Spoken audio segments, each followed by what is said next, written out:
Okay. You've reached the True Word Faith for Life with Dr. Shawn podcast, and I am here at the True Word Faith for Life with Dr. Shawn podcast to deliver something I was going to deliver tomorrow morning, but I think I'm going to do it now because I think it's going to end up being two parts.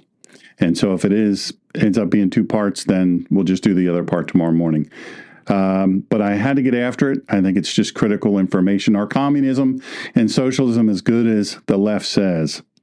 And I don't believe it meets with the buzz, but you decide, and we're going to go over it. We're going to use facts. We're not going to use a bunch of fiction or hyperbole. We're going to use facts.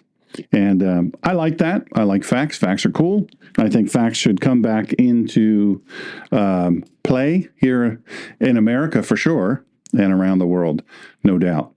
I appreciate the fact that, on a Friday night, you guys could be listening to anything, and you're listening to me prattle on.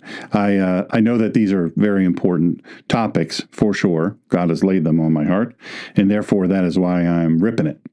So I hope that you can hear me well. If you chime in and you happen to click into the live chat, would you mind being my sound tech and letting me know, is it loud enough? Can you hear it? Too loud, too buzzy, whatever the case may be. And you can also put in there, I hate your hat.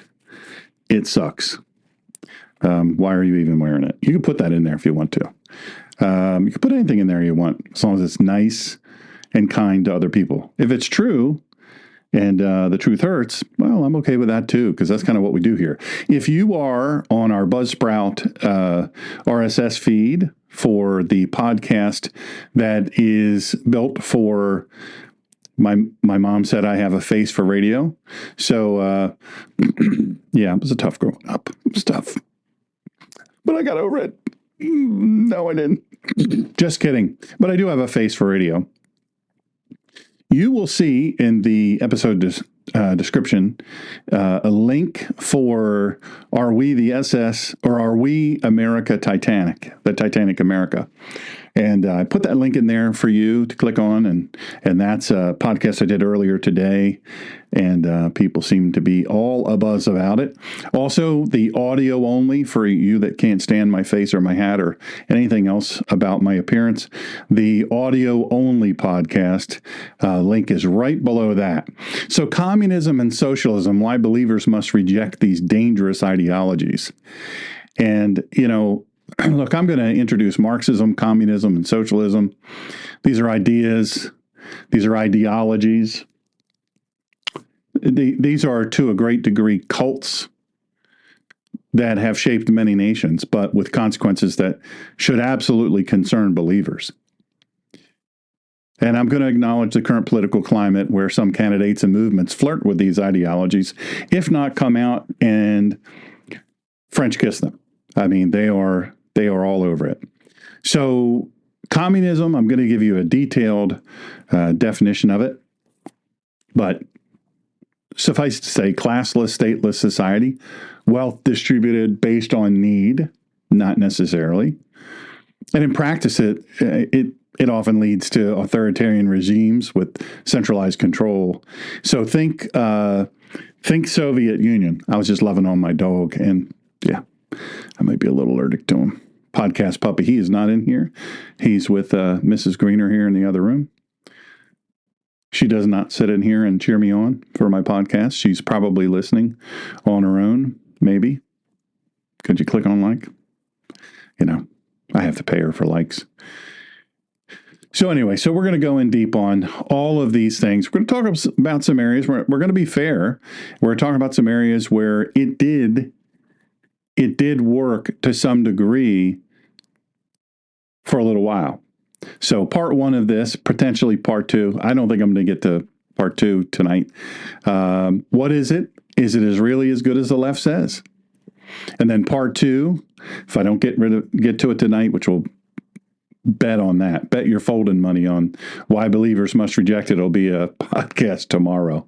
So anyway, remember those links. Click on those. Click on like and subscribe. Hit the little bell. So my brothers and sisters in Christ, I've been thinking about this. Today, I think before you go to the ballot box, some of you may have absentee voted already. But I think today we need to have a real discussion. We need to discuss a force that seeks to, it's trying to tear apart the very fabric of our nation. It's trying with a great deal of success to undermine the principles of faith, freedom, and morality that we hold dear. Now, when I say we hold dear, understand that I get that they don't hold it dear. They don't like it. But I'll explain the reason why. Even the morality, they have no clue what we're even talking about. No clue. And freedom of speech only applies to them, not to us. You're free to agree with them. I'm talking about Marxism and communism, and we don't talk a lot about it. Socialism, communism, Marxism. One of the current candidates of the president of the United States is absolutely on the fence between Marxism and communism. I know, hard to believe, but it's true. And that candidate is to the hard left of Senator Bernie Sanders. Who would have thought that was possible? But it is. She said, hold my root beer.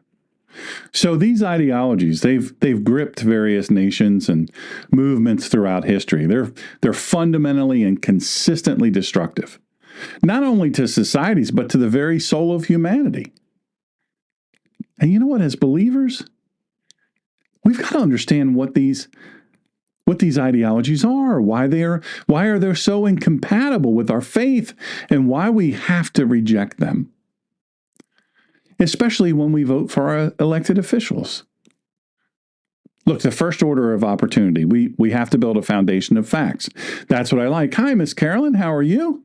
Thank you so much for joining me. Let me know, as the newly hired for nothing tech engineer and sound commenter, how do we sound?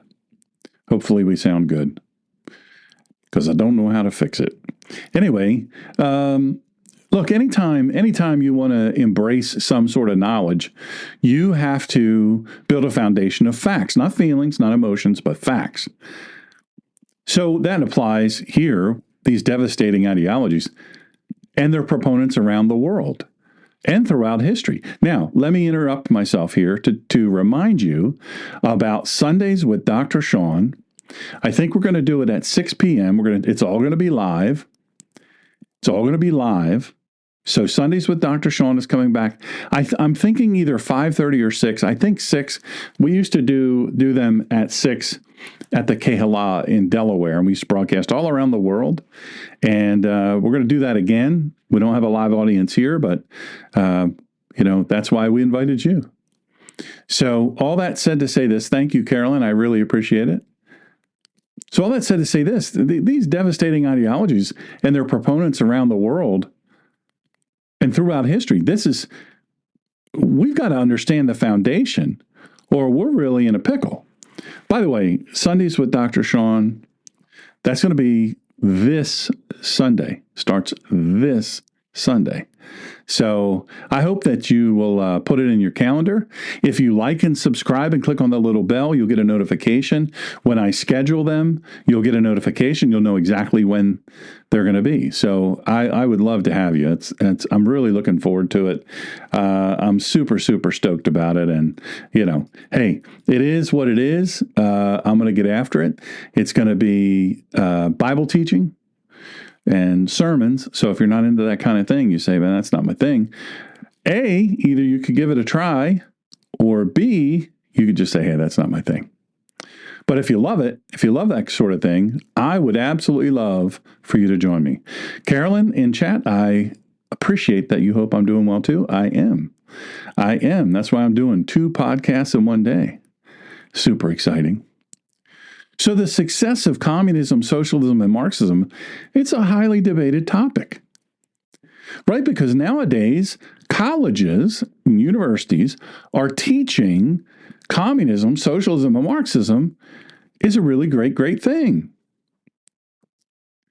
Now, whether you think that communism, socialism, and Marxism are great things depends on whether you studied actual history or you studied a revisionist fantasy.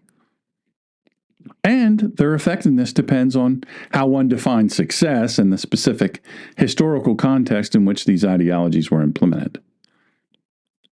Each ideology has its own variations, right? They're very different. People are different. The ideologies are different. And different countries have experienced different outcomes. When they've adopted these systems, they've experienced different outcomes. So here's a breakdown of how they fared. And you decide if this is something you want. So communism, let's take that first. Everybody knows that name. We'll go with that one first because that's what seems to be everybody talks about nowadays. Communism and socialism, really loved by the university class. Communism, as envisioned by Karl Marx, is a classless. Now, that is not to say they don't have any class or elegance. There are no classes. In today's podcast, the SS Titanic, or Titanic, Are We Titanic America, I talked about, let's see here, do I have this how it's supposed to be? I do not think I did. Sorry about that. A classless society, in India, from which Kamala Harris's mother comes, they were in a very high caste or class, community group. They were in a very high one, right? You could be the very low one. She loves to go on and on about how I was raised by a single mother. That's her answer to every question, quite frankly. Hey, is it sunny outside? Well, I don't know if you know, but I was raised by a single mother. Come on. For Pete's sake. I don't know why Pete takes such a beating, but he does. She wasn't just raised by a single mother. She had a father. He was an involved father, more so than they like to talk about. It looks good to say. Anyway, go listen to that. I put the link in there. Don't make me redo the whole thing. Good lands. So it's a classless society in that there's no rich, there's no middle, there's no poor. It's just, there's no classes. Everybody gets a fair shake. Everybody gets the deal. Isn't that great? We're going to do that. So the people that aren't willing to work, they get as much as the people that are. And the people that are busting their hump, well, they get the same as the people that aren't. I'm just saying. So it's a classless, stateless society where all property is owned communally, in other words, by the state, and wealth is distributed based on need, in other words, based on how much the state wants to give you. In practice, however, most attempts at communism have resulted in authoritarian governments with centralized control over the economy and society. And just say, when I say most, I mean all. So I'm going to give you some historic examples. Soviet Union, USSR. It was established after the Russian Revolution in 1917, and it implemented Marxist-Leninist principles. So initially, the Soviet Union achieved rapid industrialization and military strength, but its authoritarian governance, its lack of political freedoms, its suppression of dissent, which means killing the people that you don't like because they don't like what you're doing. They have a different idea. You kill them. That's political dissent. That's political. So when somebody says dissent, that's what they mean, killing you. And economic inefficiencies, which when someone says that, that's an egghead thing. When someone says that, it means you're starving to death. Starving to death. So ultimately, this led to its collapse in 1991, right? Remember, the USSR, it imploded. Now, famines such as in the Ukraine in the 1930s and economic stagnation and widespread human rights abuses, it marred the Soviet experience. The Soviet experiment was wrecked by these things. How about Maoist China? Now, most young people nowadays, they don't know what Maoist China is. They don't have any clue what Maoist China. They don't know who Mao Zedong is because they don't study history. They study revisionist history. Or if they study him, they say, well, he's a pretty great guy. Pretty great guy. Remember some years back there was a Christmas tree decorated with ornaments that had Lenin and Stalin, Karl Marx, Mao Zedong, on them, and they were red, and it was in the White House. But you guess who? So under Mao Zedong, China implemented communist policies, right? Same thing. State, nobody owns anything. The state owns everything. And we share it with everybody according to their need or according to how well they go along with the program. Anyway, we're not going to get anywhere if you keep interrupting me. I say that to myself. So this great leap, do you remember hearing this? The great leap forward, if you studied in an actual school? This is a communist policy that they called the Great Leap Forward and the Cultural Revolution. So these policies, they were the direct cause of widespread famine.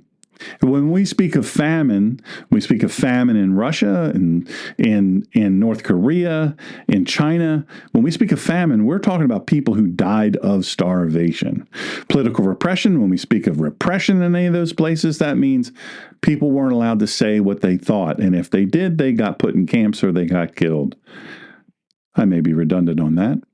By getting put in a camp, most of the people got dead. And the deaths of millions and millions and millions of people. Now, you might say, I just don't think that's true. I don't understand how that could be true. How could I not know that? Yeah, my point exactly. How could you not know that? Look, don't feel too bad. Maybe you went to a school and they didn't teach you these things. But I'm going to teach you. Old Dr. Shawn's going to bring you free. This costs you nothing. All I ask is you click on that stupid little subscribe thing. Is that so hard? Is that so hard? Is it so hard? I don't know. Shawn, I think it's pretty easy. I had to lose that hat. It was 1,000,000 degrees. Anyway, after Mao's death, China adopted market reforms under Deng Xiaoping,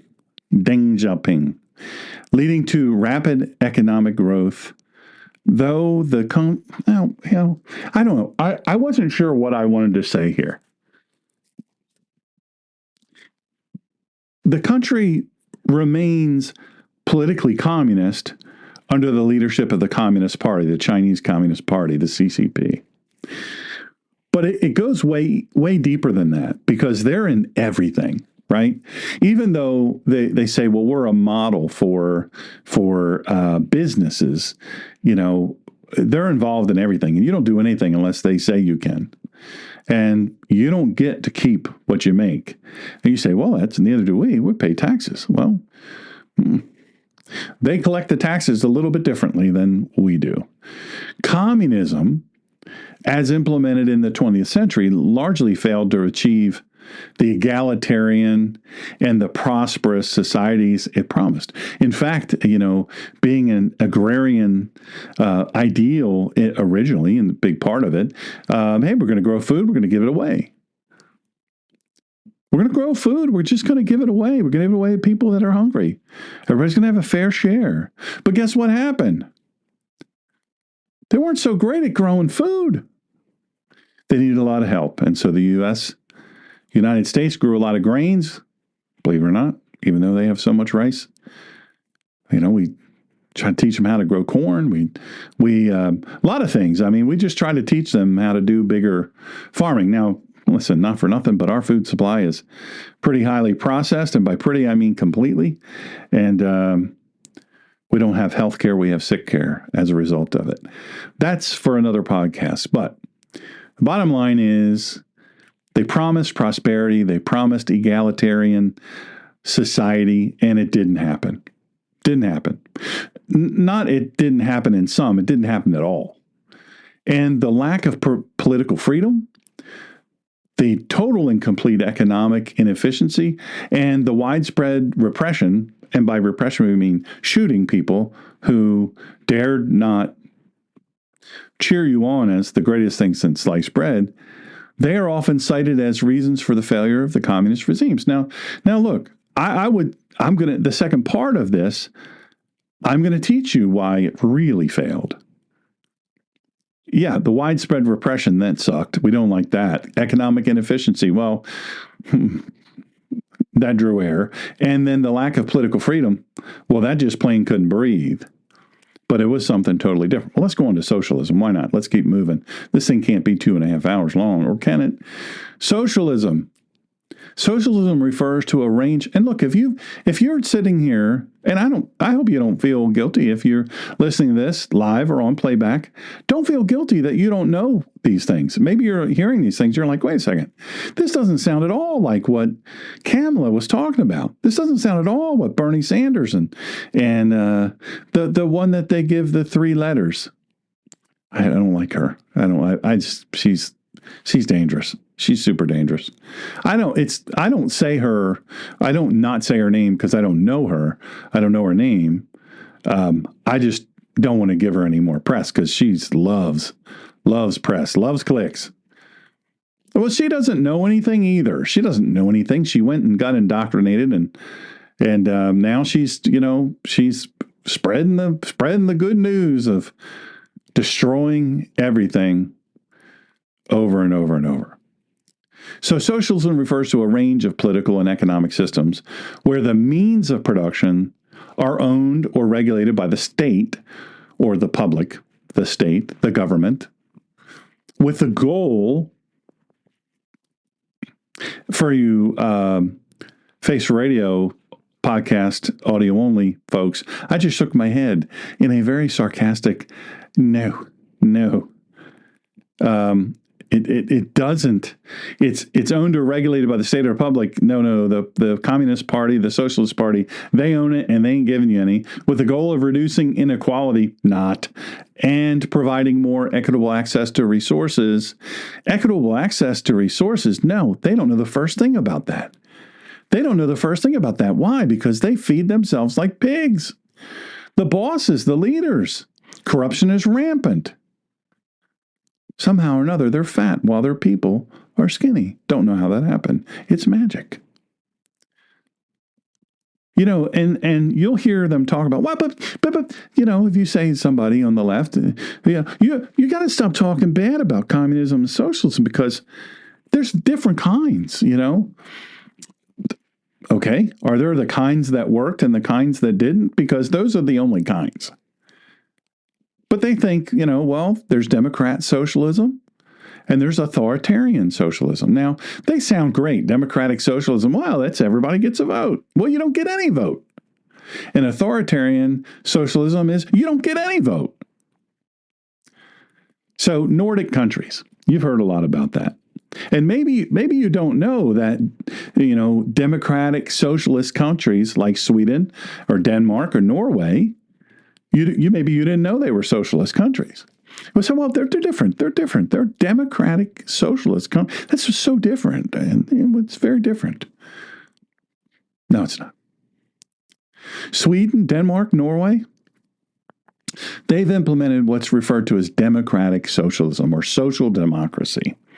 And these countries combine strong, vibrant welfare states. I'm making a face for you, face for radio, audio only people. You can't see it, but I hope you can feel it. Strong welfare states, oppressively high taxes. And by oppressively high, I mean 70 to 90%. Yeah. You say, well, wait, how do they live? I don't know. A lot of them are killing themselves. A lot of them are moving out of this awful, awful place as soon as they can. Now, look, I want to say I've been to all of them, Sweden, Denmark, and Norway. I've been to Russia. I've been to lots of countries. And I can tell you, among the ones, Sweden, Denmark, and Norway are pretty nice places. Now they're overrun by Muslims because they said, hey, we want to welcome I'm going to put on my radio voice now. Yeah, we want to welcome their good folks from the countries that believe in having sex with 6-year-old girls is okay. And we want to welcome those refugees from those places that have nothing but dirt. We have lots of grass. Why in the world would we keep those beautiful people away? Let's just invite them in. And when they get here, they're going to love it so much. And you know what? I bet they're not as dumb or nefarious as all those terrible, racist, misogynist, bigoted Republicans And I bet they're going to contribute to society. Yeah, I think they will. Wait, 1 year in, 2 years in, 3 years in, they're having to slam the door. Countries like Sweden, Denmark, Norway, they've had to slam the door on them. So they, democratic socialism, social democracy sounds great.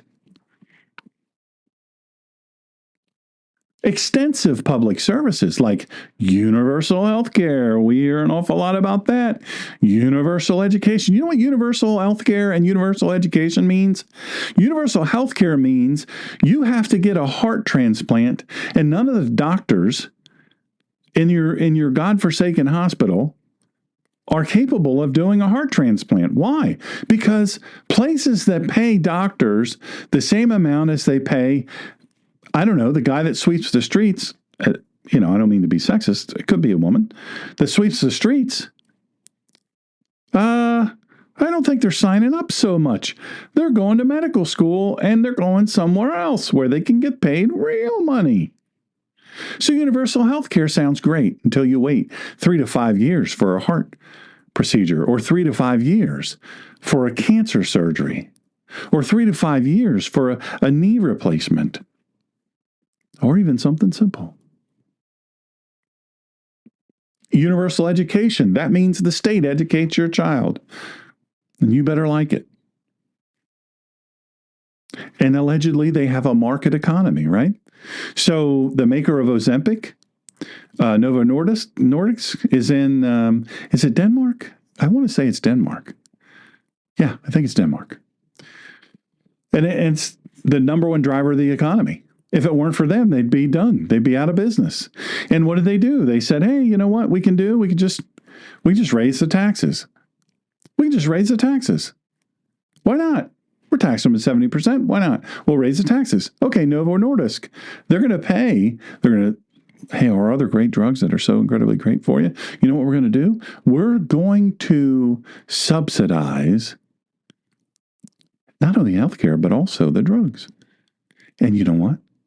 We're going to let you, choose between what we tell you to take and what we tell you to take. That's universal healthcare and universal education. We're going to tell you what to think.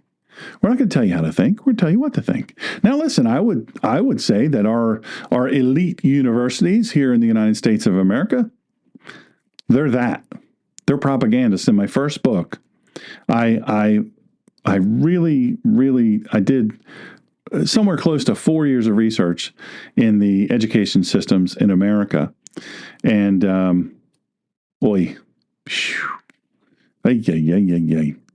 Anyway, that's for a different podcast. So those nations, remember what we said, Sweden, Denmark, Norway.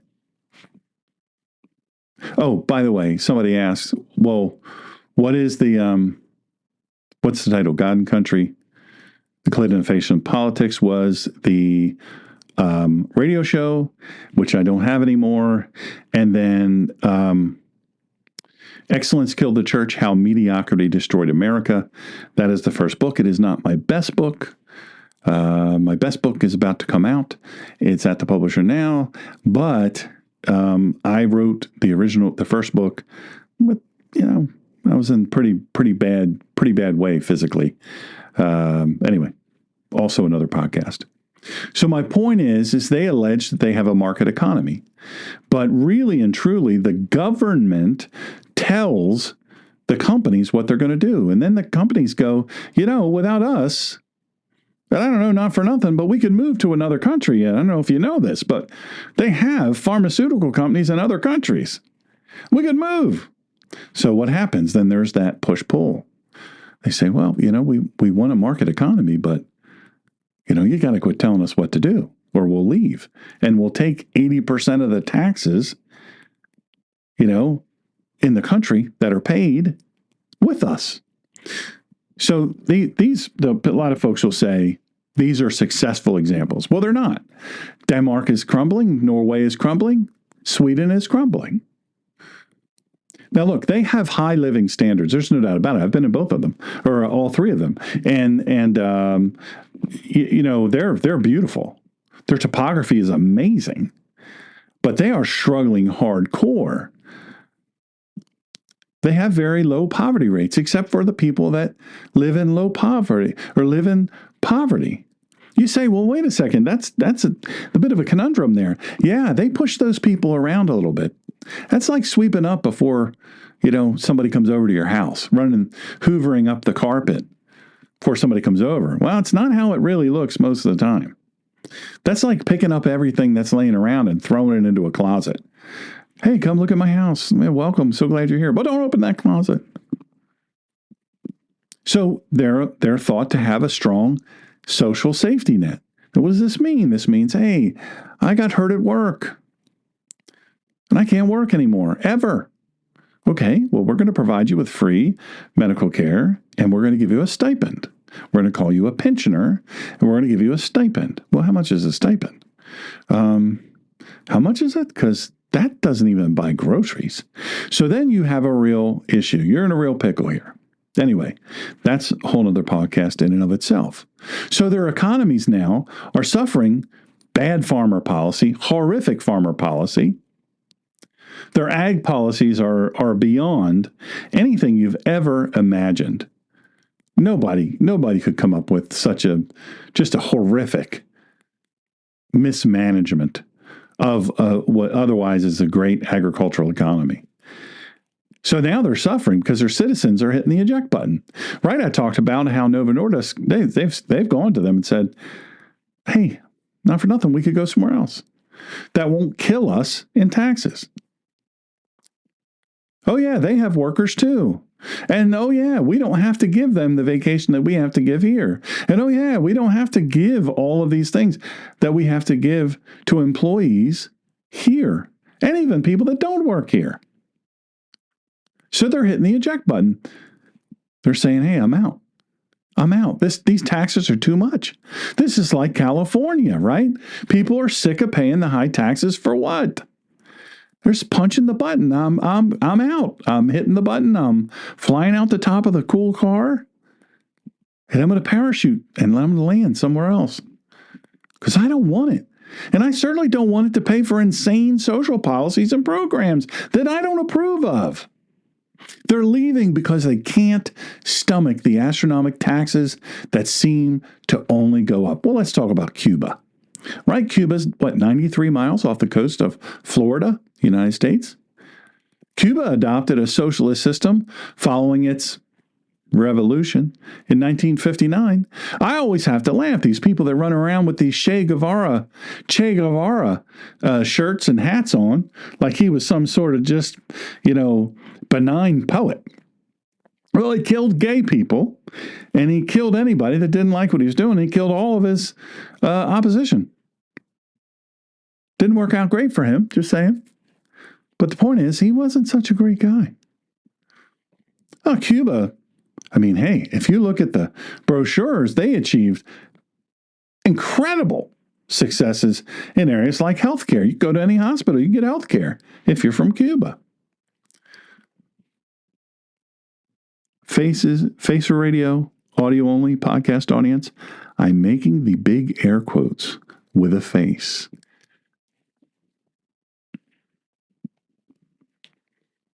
Healthcare. We call it healthcare. And education. Okay. Except that people are dying at alarming rates of relatively innocuous diseases and conditions, which in the United States are considered relatively minor. And they're educated folks. Again, big quote marks. These people are only educated based on their outdated ideologies of Cuba and their revisionist history. Cuba's in a pickle economically. They have slums in Cuba that make our slums look like Beverly Hills. Political repression. Look, I've said that term a few times. Hey, they know how to do that really well in Cuba. It's called pull the trigger because they shoot a lot of people. They throw a lot of people to the sharks. This means political repression means killing your opponents. It also means you have a lack of basic personal freedoms. You can't say just anything you want. This country remains under a solid one-party system with no political or economic freedoms. You want to get deaded real quick? Hey, I've been wondering where those camps are for people who don't go with the party line. Maybe what I'll do is I'll say something that doesn't go along with the party line, and then I'll find that camp. Oh, wait, my idea didn't work well because I forgot. They're going to blindfold me, and then they're going to beat me half the way there. So I won't know the way. That didn't work out. How about Venezuela? Man, we're hearing a lot about Venezuela. Venezuela adopted a form of socialism under Hugo Chavez in the early 2000s. I don't know if you know, but Venezuela has massive oil reserves. Massive. Now, they were popular. I mean, it was a popular place to be. It was beautiful. And they did great in reducing poverty and improving access to healthcare and education. They brought in doctors from other countries. But guess what they did? They relied completely on their oil revenue. And then they got a little fat, dumb, and happy. And they got a little corrupty. And guess what they started doing is they started writing checks their butts couldn't keep. And they egregiously mismanaged their economic resources, their natural resources. Insane corruption. It led to a severe economic and humanitarian crisis that is well worse than third world in scope. They eat dogs there, the family pets, the zoos. Yeah. Fido, that zebra. Yeah. That's real. You say it can't be. I can't believe it. Why don't we see it on television on the nightly news? Why don't we see the CNN people talking about it? Because they are educated to believe, well, that's them. They did it wrong. We're going to do it right. It's been every other time it hasn't worked out, but we're going to be the one time it does. Democratic socialism in these Nordic countries I talked about. It appears to be successful on the outside, spend a little time there. I happen to know people who are from there, and they quickly got out of there because they said, I'm not paying that kind of money for these insane social programs. And I mean, you want to talk about DEI and all that stuff? Oh, my lands. Way worse there. Way worse. On one hand, there are some people that have a higher standard of living. Some people have a better economic stability until people get sick of working their fingers to the bone so that others can sit on their butts. Authoritarian socialism, as seen in countries like Cuba and Venezuela, they've struggled. They've publicly struggled. Economic inefficiencies, political repression, say it with me, that means killing your opponent. And just overall country mismanagement. It's horrific. They're incredibly corrupt. So I have a dear friend who his dad was a high-ranking general. I mean, general, that's high-ranking. But he was a high up guy in Venezuela, and he didn't like how it was going, and he started to speak up about it, and they came after him and his whole family. He fled with his whole family, came to the United States. And that is one proud American. They kill the people that disagree.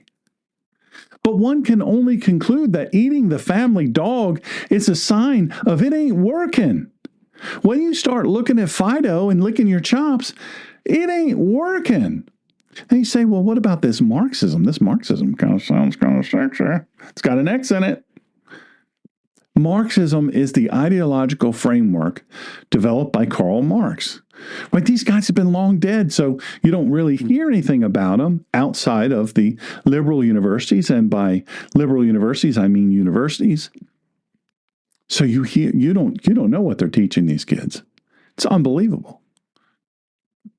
So Marx didn't like capitalism. He didn't like that some people could work harder and have more. Now, this is a dude that never had a job, by the way. I don't know if you know. Never had a job. No, never a real job. Everything else he'd done failed in life. He was never an employee, let alone a boss. But he's going to go on and on and on, tell the world how you're going to live, how you're going to run governments, how you're going to run your country. So he critiques capitalism. He says, hey, I'm all about a classless society where the working class, you're the proletariat. That's what that means. Working class, proletariat. And us workers, there's more workers than there are the capitalist class, the rich folk. We call them the bourgeoisie, right? Proletariat and bourgeoisie. We're just going to overthrow them. It's what we're going to do. We're just going to overthrow them because I bet you they got all of what they got by being on our backs, That's not fair. That's not right. So we're just going to overthrow them. And I'll grant you, Marxism influenced many political movements, including our current Democrat Party, United States of America. But you know what? There have been many political movements that they drove completely off of what they believed about Marxist-Leninist forms of socialism, Marxism, and communism. Look, Marxist-Leninist states, many Marxist-Leninist regimes, look at the Soviet Union, China under Mao, Eastern European countries during the Cold War. They implemented Marxist principles with heavy state control, planned economies, and suppression of opposition. And when we say suppression of opposition, we mean killing them. Now, while some of these states achieved rapid industrialization, and they developed very quickly in their early years, at some point you run out of money because who's making money? They face long-term economic stagnation, political unrest. Well, let's talk about the cultural and political influence. Marxism has been a powerful force in shaping labor movements. Did you know this? Now, look, I'm not anti-union. I'm just anti-corrupt union. I'm anti-idiot union. Negotiate fairly for your members. But realize this. They're not always lying to you when the management says, we don't have any more money because of all these programs you demand and all these super high salaries that you demand. I don't know. We can't. I hear that young people nowadays, I don't know. I just can't. I can't with this. Well, when the management says the companies, look, we want you to prosper too. We love when you're happy. But when you're charging us more than we can afford to pay because we got to make a profit, because we have to plan on ups and downs of the economy, ups and downs of the political, the legislative environment, the appeal of certain things. Maybe they don't like this kind of car or that kind of car. That's right, Carolyn. They run out of other people's money to spend. So, Marxism, it's a powerful force in shaping labor movements.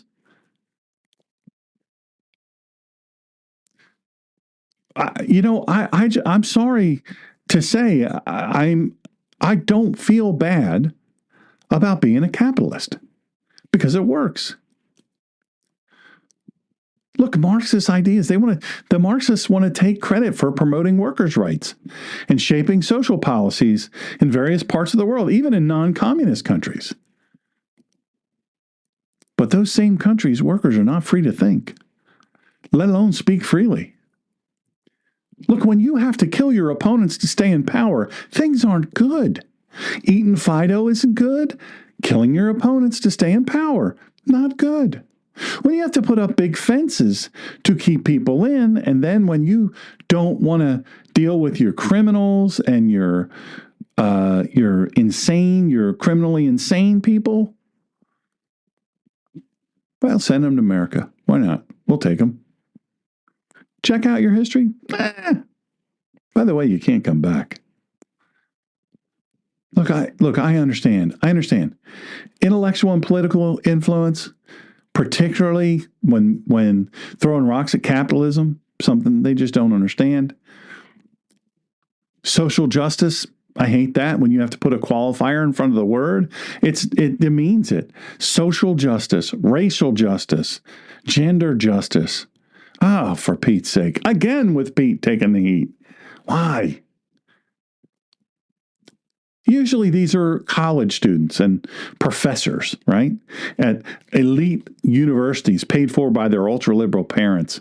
These same college students have been educated from pre-K to almost pre-K, pre-K almost, to pre-K, like there's a million of them now, to K through 12. And then on through college by ultra-leftist, again, face for radio, audio only, educators who themselves were educated in the same way.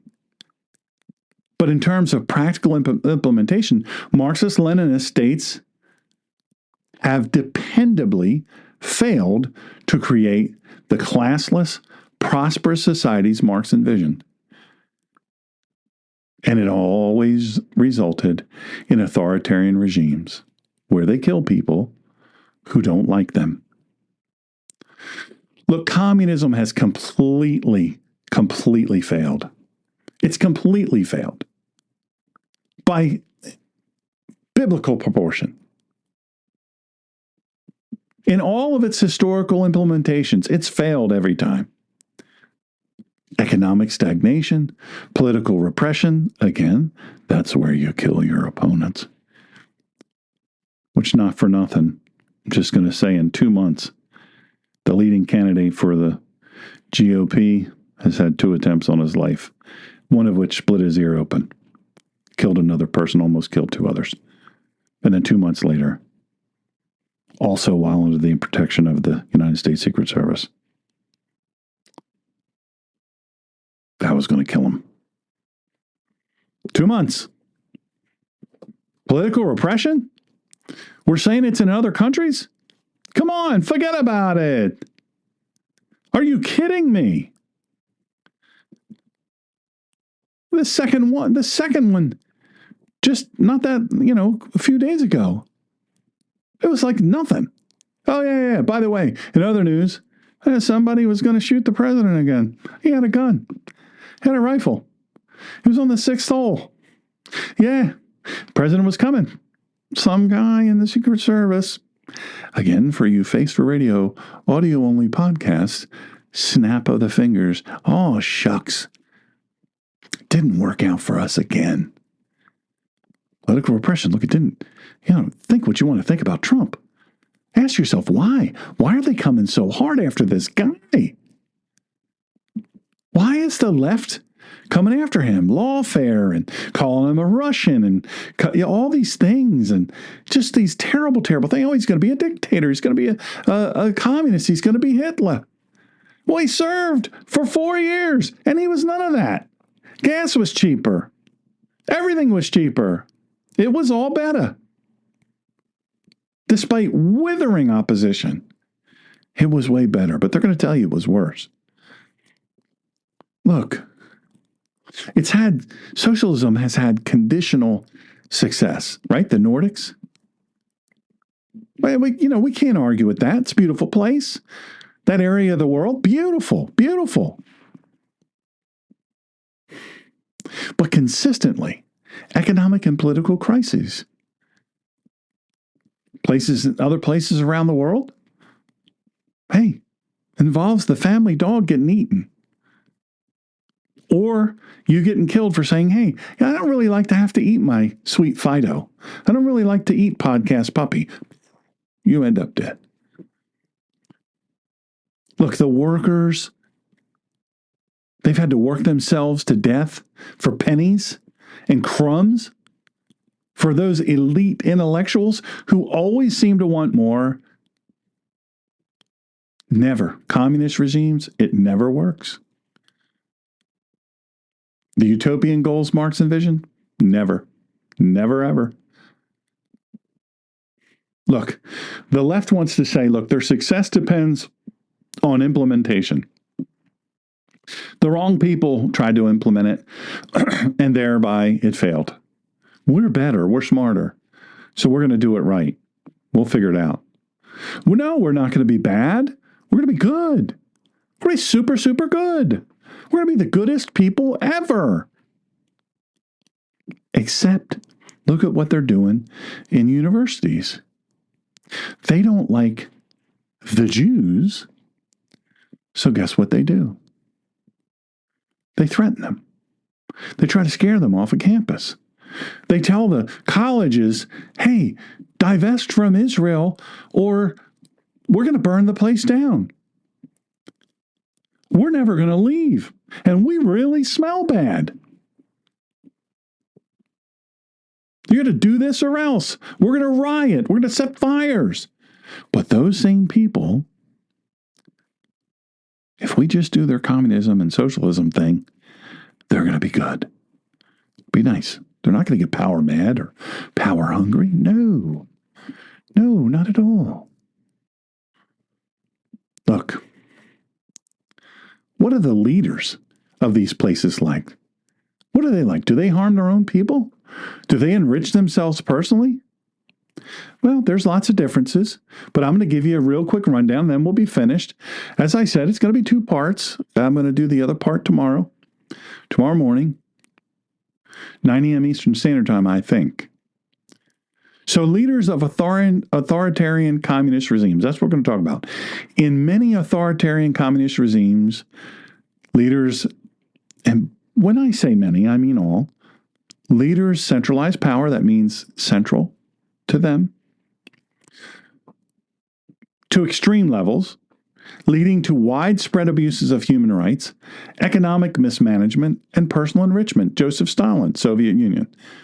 Under Stalin's rule, many millions of people died horrific deaths due to forced collectivization, purges, famines, including the Holodomor in Ukraine, 1932, 1933. Millions died.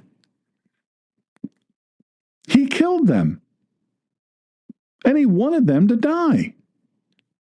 Stalin's regime was marked by, he was a million times worse than Hitler. Hitler was horrible. But Hitler was JV compared to Stalin. We're talking hundreds of millions. You say, is that true? Yeah, it's true. When you add in the number that he killed and the number that starved because of his policies, yeah, it's true. The number that died in labor camps and the gulags, and the number that the secret police killed that were never seen again. Look, they investigated any opposition and they killed it. Stalin, it didn't appear as though he personally enriched himself, but he lived a life of luxury. He had multiple residences, personal security. Why? Because the people wanted to kill him. Why? Because he was horrific and he was killing all his people. The consolidation of absolute power came at the cost of millions of lives and widespread suffering. How about Mao Zedong in China? I talked about him. Mao's policies, particularly the Great Leap Forward and the Cultural Revolution. Great Leap Forward was 1958 to 1962. The Cultural Revolution was 1966 to 1976. Catastrophic famines. Tens of millions of people were starved to death. The Great Leap Forward alone, it was estimated to cause between 15 and 45 million deaths due to starvation, forced labor, and purges. That's real. If you had studied real history, you'd know that. Now, you want to talk about personal enrichment. Look, Mao Zedong, he didn't look like he was a super rich guy because I don't focus on personal material wealth. He had immense personal power and authority over China. He lived very well while his people were starving to death. He had these insane ideological goals. They were disastrous for China, disastrous for the population. Now let's talk about North Korea, Kim Jong-un and Kim Jong-il. Bad. North Korea, under both Kims and his predecessors, extremely regressive, extremely repressive, extreme human rights abuses, extreme poverty, extreme food shortages. Every year, they lose between 300,000 and 600,000 of their citizens due to starvation alone. Every year. Mass imprisonment of political dissidents in labor camps. Look, when you go into these camps, you never leave. This regime controls all aspects of life, including media and access to information. It's called the Hermit Kingdom for a reason. Widespread poverty in North Korea. Widespread. But despite this, the ruling Kim family lives in an embarrassment of luxury. Personal palaces, 100,000 square feet palaces, expensive goods, lavish lifestyles. Look, if you want to look at the stark contrast between rulers and the general population, Kim is fat. He fat. He not even plump. He fat. Meanwhile, his people look like skeletons. They're starved to death. How about Fidel Castro in Cuba? His government implemented socialist policies, universal health care, education, all of which, hey, these are great. Hey, you want to die in a hospital of something very basic and minor? I know how. Go to a Cuban hospital. However, Castro's regime also killed political dissidents. He killed them. Restricted freedoms, meaning he killed those who begged to be free. He was responsible for killing opponents. Look, if you wanted to get shot, you got on a boat and you hoped that you could make it to Florida because he would let his soldiers target practice on you. That's reality. He imprisoned his opponents. And those opponents ended up dead. Castro completely mismanaged their economy. And no other but communist countries wanted to do business with Cuba. And even then, the dude was a nut job. Castro used to like to say he never had any personal wealth. But it was discovered that he controlled vast resources. Now, he wasn't as flagrantly luxurious as other authoritarian leaders, but he lived in great comfort compared to ordinary Cubans who had power rollouts, shortages, food, even of the most basic goods. Look, I'm going to just tell you, this is not something that we want as a nation. We do not want these things as a nation here in the United States of America. We want freedom. We want liberty. But more than anything, we as believers, we have to reject socialism, communism, and Marxism. We have to reject these things. Why? Because Marxism, communism, and socialism is anti-God. And I'm going to talk more about that. I think tomorrow at 9 a.m. Eastern Standard Time. I'm going to talk more about that. I'm hoping you'll join me then. I don't know. We're at 59 minutes. If I click on finish, we'll be finished before. Thank you for joining me. Click on like and subscribe. God bless you and keep you. Shalom, shalom.